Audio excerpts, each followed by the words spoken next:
Welcome back. Today, we're talking about a terrifying visual echo. Look at these two images.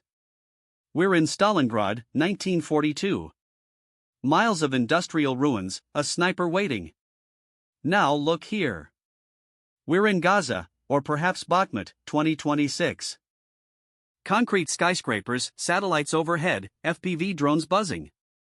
Separated by over 80 years, thousands of miles, and completely different eras of technology. Yet, the battlefield looks and feels exactly the same. The military calls it urban warfare. We call it the urban Meatgrinder. For all our talk of stealth jets, AI targeting, and satellite surveillance, the second an army enters a city, its multi-billion-dollar technology is neutered. The urban environment is the ultimate leveler. A city takes the symmetrical war, tank versus tank, plane versus plane, and shatters it into 10,000 tiny, asymmetric skirmishes. Why did the invincible German 6th Army collapse in the ruins of an industrial city? And why are modern armies, with their drones and precision weapons, repeating the exact same errors in the narrow alleys of today? History doesn't just repeat itself here, it exposes the arrogant belief that technology can defeat terrain. To understand the modern problem, we must return to the defining nightmare of city fighting, the Battle of Stalingrad. In 1942, the German Wehrmacht believed in blitzkrieg. Fast, mechanized maneuver. They had perfected the art of surrounding armies in the open. When they reached Stalingrad, the goal was simple: take the city quickly to cut the Soviet logistical artery, the Volga. The German command saw the city as just another obstacle to be bypassed or suppressed by artillery. They were delusional. Their fatal error was not respecting the city's depth. When they began the assault, they bombarded the city relentlessly, flattening entire districts. The physical structures were destroyed, yes, but those ruins didn't become useless space. They became the perfect fortress for the defender. When the German tanks entered the city, they found that blitzkrieg had ground to a halt. A multi-story building is a vertical trench network. It provides concealment, hardened cover, and elevation.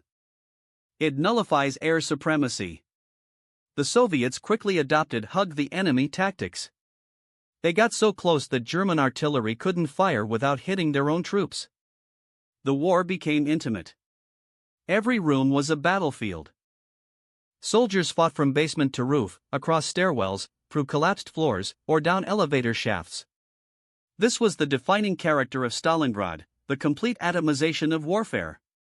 The tactical unit wasn't a division, it was a single sergeant leading 5 men.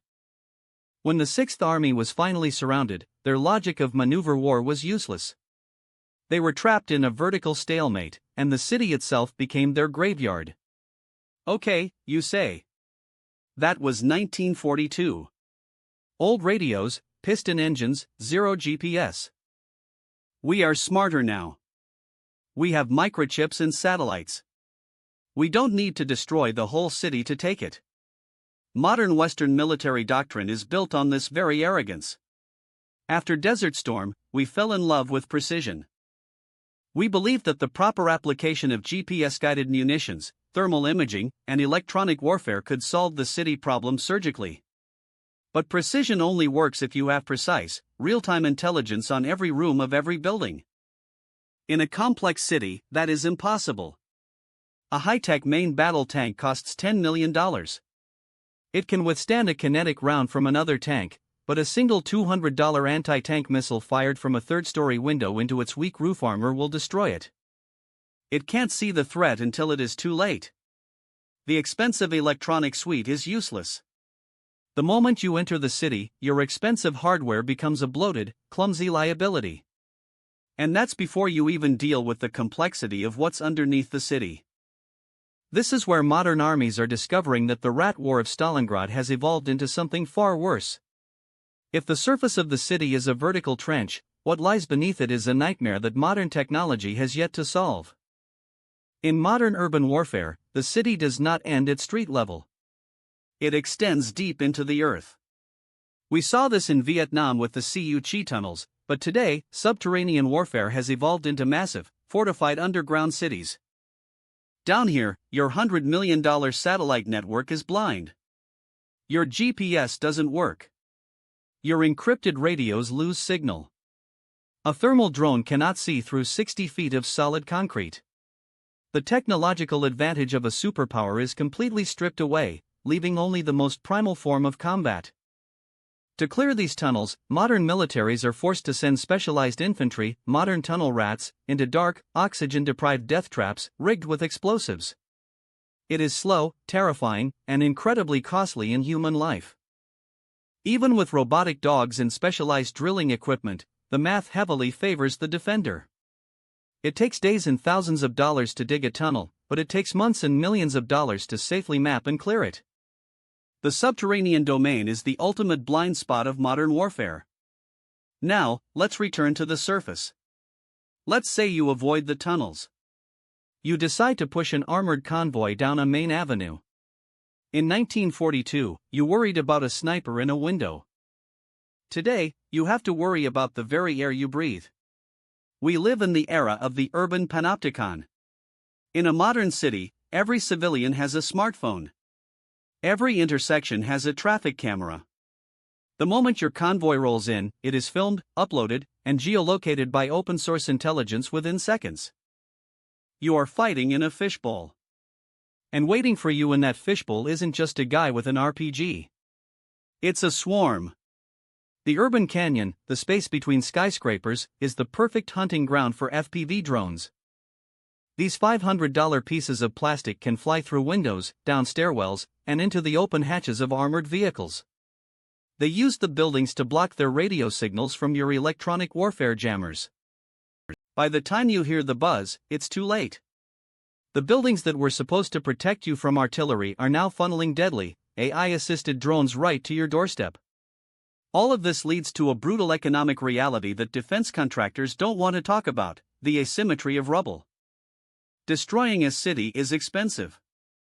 A single JDAM smart bomb costs over $25,000. A modern cruise missile costs over $1 million. You can drop thousands of them on a city, turning it to dust. But as we learned in Stalingrad, rubble is just a harder fortress to crack. You are spending billions of dollars to create the perfect defensive terrain for your enemy. The defender doesn't need stealth jets or complex supply chains. They need concrete, rebar, 3D printers, and patience. As the modern attacker bleeds men, morale, and billions of dollars trying to secure city blocks that have been reduced to ash, the defender simply retreats to the next basement, the next tunnel, the next pile of rubble. The high-tech army exhausts itself against the unyielding reality of stone and steel. And so, we return to where we started. The generals of today sit in air-conditioned command centers, looking at high-definition holographic maps, playing the same bloody game as the men who sent the Sixth Army to its doom in 1942. They believe that this time, their technology will be the exception to the rule.